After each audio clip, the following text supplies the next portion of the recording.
আলু দিয়ে মাটনের ঝোল অনেক দেখিয়েছি, আজ দেখাবো গোলবাড়ি স্টাইলে কষা মাংস। তার জন্য এখানে আমি 100 গ্রাম মতো পেঁপে বেটে নিয়েছি 750 মাটনের জন্য।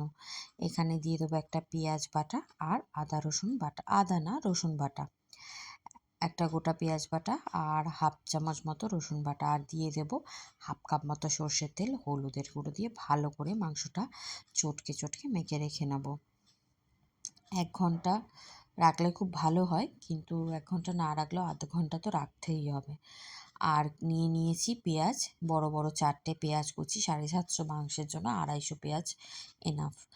কড়াইতে গোটা গরম মশলা ফোড়ন দিয়ে পেঁয়াজ কুচিটা ভেজে নেব। দিয়ে দেবো একটা টমেটো কুচি আর কয়েকটা কাঁচা লঙ্কা। ওই সাইডে আমি কুকারেতে গরম জল বসিয়ে দিয়েছি, আর বাকি আদা রসুন বাটাটা অ্যাড করে দিলাম, দিয়ে ভালো করে কষিয়ে নেব।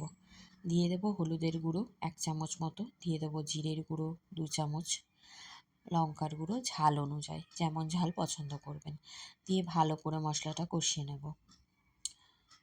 এরপরে ম্যারিনেট করা মাটন দিয়ে ভালো করে কষিয়ে নিতে হবে। মাটনটা আমি একটু গরম জলে ধুয়ে নিয়েছিলাম, তার জন্য এটা একটু সাদা সাদা লাগছিল, মানে ম্যারিনেটের আগে।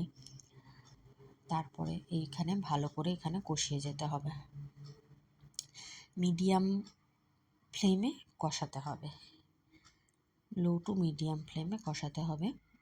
আর হাই ফ্লেমে দইটা দিলে দইটা কেটে যায়, ছানা ছানা হয়ে যায়, তাই দইটা দেওয়ার আগে গ্যাসটা আরও একটু লো ফ্লেমে করে নিতে হবে।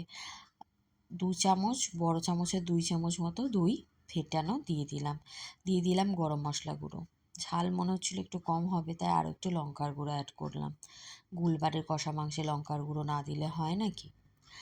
আর তারপরে মাটনটা কুকারে ঢেলে 4টে সিটি লাগিয়ে নিলাম।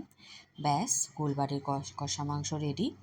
গরম গরম ভাত, পোলাও, ফ্রাইড রাইস কিংবা রুটি পরোটার সাথেও সার্ভ করতে পারো। আমার দুপুরের মেনু ছিল হচ্ছে মাটন কষা, গরম ভাত, মুসুরির ডাল, লোটে ফ্রাই, আলু ভাজা, পটল ভাজা আর পেঁয়াজ।